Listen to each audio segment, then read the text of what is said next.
Today's lesson is over section 4.4b, the laws of logarithms. So yesterday we talked about product, quotient, and power properties.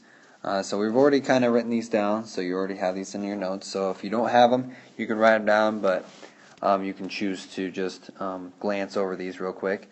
So we're going to be using these properties to help us expand and combine logarithms. Kind of go back and forth from one to the other. So usually if you're going to combine, you're going to go this way with your logarithm properties. So you're going to change addition, subtraction, and a number in front of your log into the other one, so multiplication, division, powers, so that you can condense it into one single log of some value. If you're going to expand,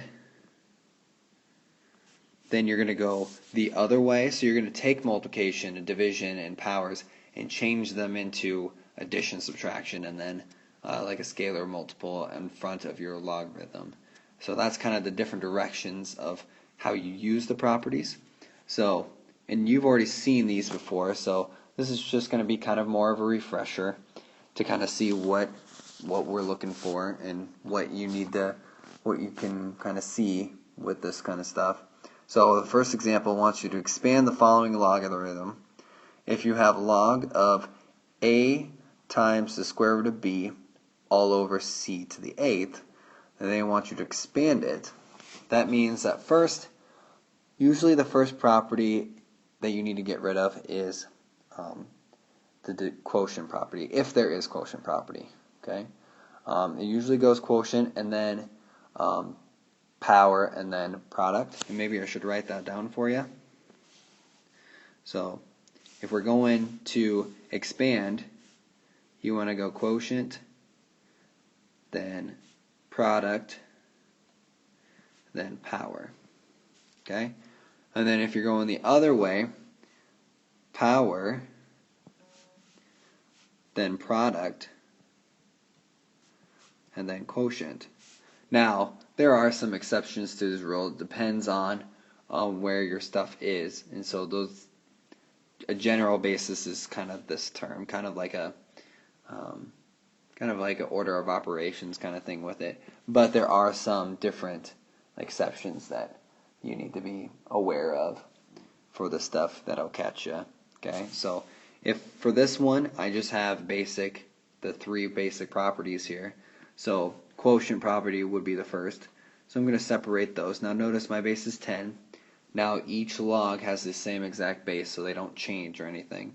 So I'm going to do log of a square root of b minus log of c to the 8th. So that'll be the first one, because I'm changing that part into this one. Okay, now anything that I see that's product property, which is this a times the square root of b, I'm going to separate those by addition. So log of a plus log of square root of b minus log of c to the 8th. And then now, once I have those separated and there's no other power properties left, I want to change my powers into multiplication. So obvious that I have an 8 there, so I'll move that in front. But here I do have a power with the square root. Okay, so first I want to kind of change that. So I'm going to write b to the 1/2. And since I already talked about that, we can move the log, or the 8 in front of the log of c. So that now, that's a power as well, so I want to move that forward.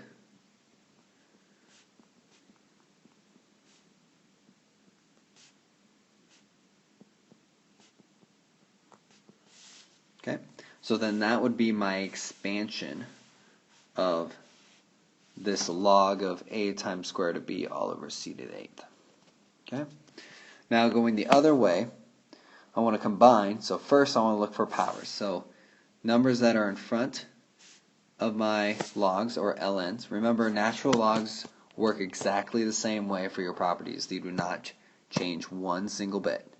So numbers in front mean or powers. So I'm going to move them in front, or move them to the power. Notice that this is a entire parentheses of t squared plus 1.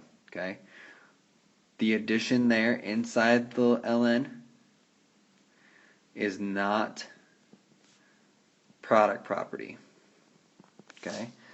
The addition must be between two individual ln's, not of an ln. Okay. Or the ln can't have the addition inside a parentheses that it's of. Okay. Or log. So like log of 2 plus t base 7, you can't separate those because that one expression is what the log is 2. Okay. So then from there, moving those up gets me ln of s to the third plus ln t to the 1/2 minus, now that's the tricky part. You can choose to move the negative up with your 4, or you can choose to leave it. That's really a decision up to you. Either way, you're going to move it to where it's supposed to be because of the negative power that you're going to put it up to. Or if you leave it, it'll be quotient property, so the thing or your ln will be in the denominator anyway. So you can choose to do whatever you'd like with that negative value. But here, let's just keep it 4 and move it up to the top, just so we can use our properties instead. Now, if I see the product property, which I do, in between ln of s cubed and ln of t to the 1/2, so I'm going to switch those and change it to multiplication. Okay. We didn't do anything to the last one, so I'm going to leave it that way. Now I see a minus sign, so that means quotient or division. So now remember that this is going to be divided by that. Okay? Not ln of this divided by ln of that. It becomes one single ln value.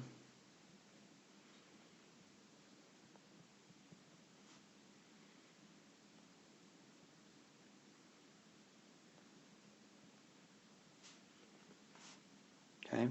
So that would be my single ln. Now, also, because that's to the 1/2, you can choose to change that to a square root if you'd like, but a rational exponent is fine with me because it means exactly the same thing. I know that the previous example had a square root in it, but if you want to change it, great. If you don't have to. And then the last thing is to change a base formula. Now, this formula allows you to, no matter what your base is of any value for your log, you can change the base so that you can plug it into your calculator. That's basically what this is for.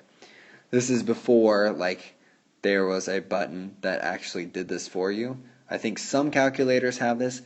I don't believe most graphing calculators, maybe the super nice ones, but if you have just a TI 84, I don't believe this does this property for you, so you kind of have to use change of base formula, which is okay.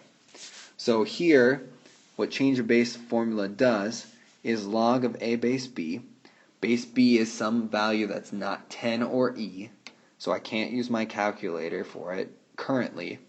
But now I can take it and say log of a to any base x over log of the formal base of new base x. Okay, so I would say that if you wanted to, x needs to be, for you to be able to use your calculator, needs to be either 10 or e.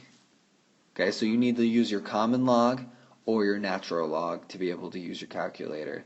I wouldn't choose some other random one because that won't make much sense for you to evaluate what the number is, because then you're just spinning your wheels basically in this sense. Okay, so here, if I have log of 20 base 9, I want to say log of 20 with base 10 divided by log of 9 base 10. So now if I take my calculator and plug this in, now if you're going to do this, make sure that you close your parentheses and whatnot, because especially when we get to solving exponential and logarithmic equations, you're going to need your parentheses when you do these in your calculator. So here I need I get 1.36, so we'll say 1.4 for my answer. Okay? So that's the basics of expanding, combining, and your change base formula. Okay? Have fun.